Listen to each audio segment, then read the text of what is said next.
What's going on, my broskiis? My name is Toadski and I'm back again, here to bring you guys yet another One Piece Treasure Cruise video. And in today's video, we are going to be doing a playthrough of all of the 5 stages of COLISEUM ZEPHYR. Now, remember guys, this is a playthrough video, so not all these teams are obviously not going to be free to play. But these are just the teams that I used in order to beat all of the stages of COLISEUM ZEPHYR. And also, following this video over the next couple of days, you guys will be seeing videos for both the Iron and Bins COLISEUM units as well, and all of those 5 stages as well. But without further ado guys, let's get straight into the video. So stage number 1 is against Virgo. Now Virgo has 4.68 million HP, so you can go about this different ways. You can go ahead and just bring a ton of health cutters, but I just decided to run a full-on burst Psy team, and this team is very easily able to kill off Virgo in a single hit. If you get him below 30% HP, he will do 18,000 damage to you though, so you do have to be very careful about that. And after turn 2, he will also go ahead and berserk himself, so if you are going to delay him, I would recommend waiting after 2 turns, and then after he will berserk,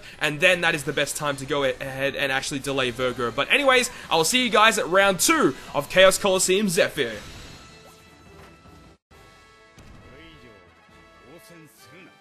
Round number 2 is against Legend Corazon. Now, he does have a preemptive attack that will apply a, make it so that the perfects are harder to hit for 99 turns, and also blinds you for 99 turns. And every single turn, I believe, he will go ahead and apply a new barrier on himself. So that is super annoying. And all of the units around him have barriers as well. So I would recommend bringing Blackbeard captains, either your captain or a friend captain, as it will enable you to go through those barriers a lot quicker. If you have Raid Kzar's hit will actually kill these guys off, all the surrounding characters off, so that's really easy.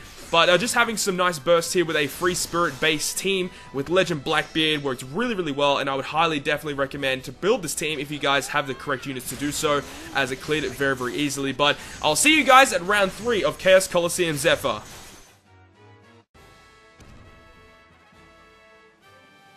Round number 3 of Chaos COLISEUM ZEPHYR is against Raid Kzar. Now, this guy's super duper annoying. He has 4.6 million health, and he attacks every single turn for about 6,000 damage. Now, after turn 2, he will go ahead and apply a 2-turn damage limiter for all types. It's not like his Raid version where it's only for blue, green, and red units. It's actually for all colors, so you do have to take care of that. And also, once that actually is expired, on the 4th turn, he will go ahead and make it so that your captains are both despaired for 4 turns, and he just keeps repeating that every 2 turns. And if you get him below 20%, he will do 220,000 damage to your crew. So in most cases, you're going to die right there. And when he actually dies, he will revive with 10% of his maximum HP, and he actually boosts his own attack up as well. Now, I'm not too sure how much he boosts his attack up by, but it's actually a considerable amount, so you do have to take care of that. He is very annoying, so this is why I have a health cutter once he revives. So with this 40% health cutter,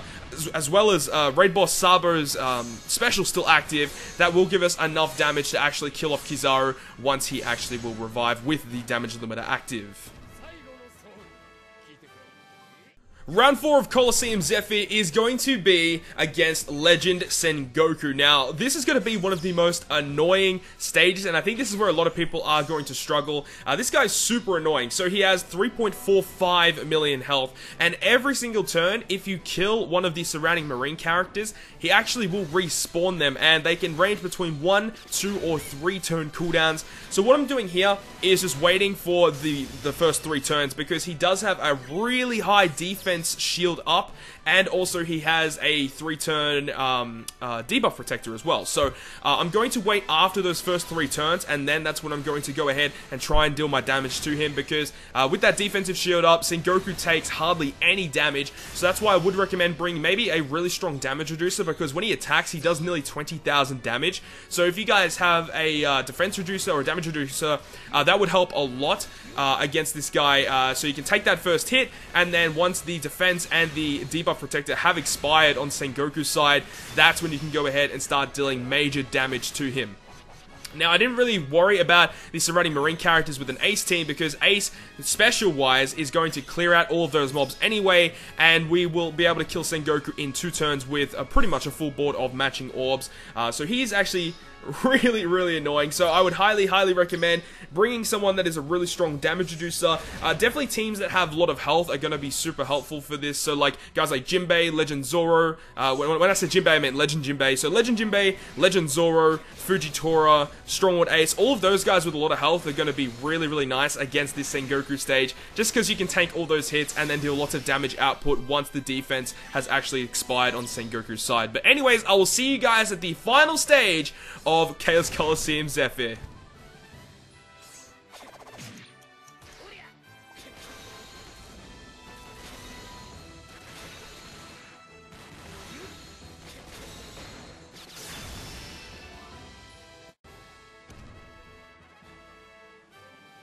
So now we go on to the final stage against ZEPHYR. Now I'm actually going to be recording the whole run this time instead of just the specific boss stages, because there are actually 4 different bosses on the Chaos Coliseum ZEPHYR final stage. So I just thought I might as well just show the entire run so you guys can see what I actually do. So for this entire run, as I said, there are 4 bosses that you have to actually take care of.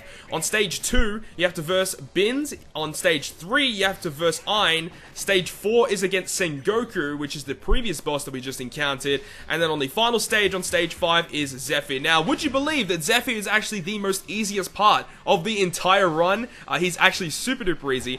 But once we get to each boss, I'll just basically explain what you have to take care of and what you need to know. So we're just stalling a little bit here so we can make sure that our specials are ready to go. But the first guy, as I said before, on stage 2 will be Bins. Now, Bins has 600,000 health, and he's surrounded by all different marine characters that have 6 HP. Now, they have really high defense, so most of the time you're not really going to be able to do lots of damage to them. Just using combo hits is the best way to actually kill these guys off. But what Bins will do is, on his preemptive attack, he will go ahead and seal 1 unit for 1 turn. And then on turn 2, he will seal a unit for 2 turns. On turn 3, it's for 3 turns, and then turn 4 is for 4 turns, and that goes up to 6 turns. Once it gets to 6 turns, he will then continuously just keep sealing units for 6 turns. So this is where I would highly recommend having at least level 3 anti-chain sockets. It helps considerably against Bins. It just helps so much. Even if you get really unlucky with matching orbs, you still will be making it out alive, with at least a lot of your units unchained, which is highly recommended. So at least level 3 anti-bind will help considerably against Bins. Moving on now against Ein. So Ein also has 600,000 health, and the surrounding units are the same as before, where they have high defense, they have 6 health. But as you can see, the preemptive attack from Ein will despair both of your captains for 4 turns. So this is where, again, I would recommend level 3 anti-despair would help considerably. So, what she will do is, every second turn, she will convert your orbs where the top row gets meat, the middle row will get bomb orbs, and the lower row will get bother orbs. So she does that every 2 turns. So this is actually kind of nice because you can actually, take your time on this room, because you are guaranteed to get 2 recovery orbs every 2 turns. So that is actually really, really nice. And then when you get her below 20% health, she will do 12,000 damage to your crew. So you have to take that into consideration. Do not get her below 12,000. 20%, otherwise you get 12,000 damage, happen on your crew. But as I said, this room isn't too bad because you are getting at least 2 recovery orbs back every 2 turns, and she'll do 3,600 damage or 3,700 damage every single turn. So, at least you're getting 2 recovery orbs back every couple of turns, which is quite nice, and you can take your time a little bit in this room here because of that recovery orb. But then, as I said, we're going to move on to stage 4 of this final fight, which is against Sengoku. Now, it's literally the exact same as the previous stage, except that Sengoku does have only 1.6 million health this time, so it's like more than half amount of HP that he had previously, but he still has the ability where he has the debuff protector and the defense reduction, or the defense boost, for the first 3 turns of the fight. So we're doing the exact same tactic here, where we will go ahead and just kill off all the units around him that have a low cooldown so we don't take too much damage, and then once he will remove the debuff protector and the defense boost, that's when we're going to go ahead and try and do as much damage as we can. Now, as you can see on our crew, we have 2 orb boosters and we have 2 type boosters. So on this final stage here, we're going to be using our Brook for the delay against the surrounding units, which will help a lot, and we are also going to be using Jabra. We are going to be saving our Shanks and Pooh for the final room, but as I said, we are going to be using Brook for the delay and the type boost, and then we are also going to be using Jabra for that orb boost, and that'll give us enough power to go ahead and take out Sengoku after the defense boost is gone, and then we can go ahead and move on to the final stage, which is against ZEPHYR. Now, very similar to the last run, guys, if you guys do need a damage reducer, that does help out considerably against Sengoku here, because he will still do a lot of damage. He still does 16,000 damage when he goes to attack you, so if you do need to bring a damage reducer, I would highly, highly recommend it.